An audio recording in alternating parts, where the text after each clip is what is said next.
अस्सलाम वालेकुम दोस्तों, कैसे हो? उम्मीद है कि सब खैरियत से होंगे। अल्लाह आप लोगों को ऐसे ही खुश रखे। आज मैं आपको माइकल जैक्सन की एक इबरतनाक और सच्ची कहानी 4 से 5 मिनट में सुनाना चाहता हूं, बिल्कुल सीधे सादे अल्फाज में जो आपको समझ में आए। माइकल जैक्सन को कौन नहीं जानता? माइकल जैक्सन जिसने म्यूजिक और डांस को एक नया अंदाज दिया। माइकल जैक्सन एक दिन नुजूमी यानी ज्योतिषी के पास गया और कहा कि मैं तुमसे 2 सवाल करता हूं, तुम इसका जवाब दो। नुजूमी ने कहा कि जरूर, मैं कोशिश करता हूं। माइकल जैक्सन ने कहा, क्या ये मुमकिन है कि मेरा ये जो काला रंग है ये गोरा हो जाए? और दूसरा मेरा सवाल ये है कि मेरी जिंदगी कितनी है, मैं कितने साल तक जिंदा रहूंगा? तो उस नुजूमी और ज्योतिषी ने कहा कि देखिए, जहां तक तुम्हारी शक्ल की बात है, ये जैसी है वैसी ही रहेंगी, इसको तुम बदल नहीं सकते। और जहां तक आपकी उम्र की बात है, इंसान दुनिया में 60-70 या बहुत हो गया तो 100 साल तक ही जिंदा रह सकता है। नुजूमी की ये बात सुनकर माइकल जैक्सन जोर जोर से कहका लगाया, यानी जोर जोर से हंसा और कहा कि तुम गलत हो। अगर तुम गलत नहीं भी हो तो मैं तुमको गलत साबित करके रहूंगा, और मैं ये दोनों काम करके रहूंगा। मैं अपनी काली शक्ल को गोरी भी कर दूंगा और मैं 150 साल तक यानी 150 साल तक जिंदा रहकर बताऊंगा। चुनांचे माइकल जैक्सन ने ये दोनों ख्वाहिशें पूरी करने की ठान ली। सबसे पहले उसने अपनी रंगत और शक्ल बदलना शुरू की। उसके लिए उसने अमेरिका और यूरोप के 55 चोटी के प्लास्टिक सर्जन डॉक्टर्स की खिदमत हासिल की। यहां तक कि 1987 तक उसने अपनी बिल्कुल शक्ल, जिल्द, हरकत सब कुछ बदल दिया। यानी काले और सियाह माइकल जैक्सन की शक्ल अब एक खूबसूरत औरत की शक्ल जैसी हो गई थी। एक नया और गोरा माइकल जैक्सन लोगों ने देखा, बल्कि देखी भी बोले तो चलेगा। उसने 1987 में बेट नाम की अपनी तीसरी एल्बम को जारी किया। ये गोरे माइकल जैक्सन की पहली एल्बम थी जो बहुत कामयाब रही। तकरीबन 3 करोड़ उसकी कॉपियां फरोख्त हुई। इस एल्बम के बाद उसने बहुत सारे सोलो टूर्स भी किए, मुल्कों मुल्कों, शहर शहर गया और अपने शोज के जरिए उसने करोड़ों डॉलर कमाए। इस तरह उसने अपने काले रंगत को सबसे पहले शिकस्त दी।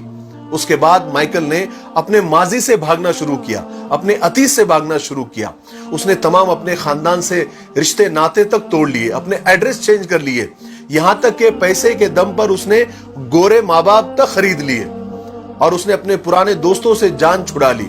और इसकी वजह से वो अकेला भी होता गया और बनावटी और आर्टिफिशियल और मसनूई दुनिया में और उसके भंवर में वो फंसता चला गया। इसी आर्टिफिशियल तरीके से उसने एक बेटा बेटी भी पैदा किए। अब बारी थी 150 साल तक जिंदा रहने की, और उसने 150 साल जिंदा रहने के लिए वो जतन किए, वो तरीके अपनाए जो हम सोच भी नहीं सकते। वो सिर्फ ऑक्सीजन तंबू में ही सोता था और जरासीम और बैक्टीरिया और बीमारी के असरात से दूर रहने के लिए उसने दस्ताने पहनना शुरू कर दिए। लोगों से हाथ मिलाने से पहले वो हैंड ग्लोव्स पहनता था। लोगों से मिलने से पहले वो मास्क लगाकर ही घूमता था, लोगों से मिलता था। और खाना डायरेक्ट नहीं खाता था, वो स्पेशल खाना ही खाता था। और अपने साथ 12 डॉक्टर्स की पूरी टीम साथ में लेकर घूमता था।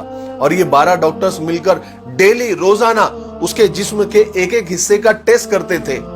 और खाना उसका पहले लेबोरेटरी में टेस्ट होता था, वहां से ग्रीन सिग्नल मिलता था, उसके बाद ये खाना खाता था। और उसका स्टाफ उसे रोजाना वर्जिश भी कराता था। यहां तक कि आप यकीन मानिए, उसने एक्स्ट्रा फेफड़े, दिल, गुर्दे, जिगर, आंखें सबका एक्स्ट्रा बंदोबस्त करके रखा था। यानी ऐसे डोनर्स तैयार करके रखा था जिसके घर का पूरा खर्च माइकल जैक्सन उठाता था। और वो डोनर्स भी हमेशा तैयार रहते थे कि कब हमारे दिल, गुर्दे, फेफड़े की जरूरत माइकल जैक्सन को पड़ जाए। और इन सब कारनामे करके माइकल जैक्सन को इस बात का यकीन हो गया था कि अब वो 150 साल तक आराम से जिंदा रह सकता है।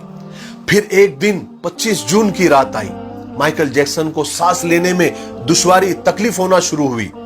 डॉक्टर्स को जैसे मालूम पड़ा, उन्होंने मुल्क भर के सारे डॉक्टर्स को माइकल जैक्सन के घर पे जमा कर दिया। दुनिया भर के डॉक्टर्स उसे मौत से बचाने की कोशिश करने लगे, लेकिन नाकाम हुए, फेल हुए। मजबूरी में हॉस्पिटल ले जाना पड़ा। और वो शख्स जो 150 साल जीने के लिए उसने सब कुछ किया, सिर्फ 30 मिनट में मर गया। 30 मिनट में उसकी रूह चुटकी से भी कम टाइम में खुदा के पास पहुंच गई। माइकल के मरने की खबर 10 मिनट में उस वक्त गूगल पर 10 लाख लोगों ने पढ़ी। और गूगल का उस वक्त का सबसे बड़ा ट्रैफिक रिकॉर्ड था। اور اس ہیوی ٹریفک کی وجہ سے گوگل کا سرور بھی ڈاؤن ہو گیا تھا، جس کے لیے گوگل کو لوگوں سے معافی تک مانگنی پڑی۔ پوسٹ مارٹم کے بعد پتا چلا کہ بہت زیادہ، حد سے زیادہ احتیاط کرنے کی وجہ سے مائیکل جیکسن کا پورا اندر سے جسم ڈھانچہ بن گیا تھا، وہ گنجا تھا، اس کی پسلیاں ٹوٹی ہوئی تھی، اس کی ٹانگوں اور ہاتھوں پر انجیکشن کے ہزاروں نشان تھے، ہزاروں سوراخ تھے، اور پلاسٹک سرجری کی وجہ سے وہ پین کلر کا محتاج ہو گیا تھا۔ لیکن یہ ساری احتیاط، یہ ڈاکٹروں کی ٹیم، یہ ڈونرز کی ٹیم، یہ انجیکشن، یہ گولیاں، یہ دوائیاں اسے موت سے نہیں بچا سکی۔ میرے بھائیوں، مائیکل جیکسن کی یہ موت لوگوں کے لیے اعلان ہے کہ انسان پوری دنیا پر فتح پا سکتا ہے، لیکن اپنے مقدر کو نہیں بدل سکتا، اپنے خدا کا مقابلہ نہیں کر سکتا، موت کا مقابلہ نہیں کر سکتا۔ اسی لیے کسی نے کیا خوب کہا ہے کہ آگاہ اپنی موت سے کوئی بشر نہیں، ساماں ہے 100 برس کا، پل کی خبر نہیں۔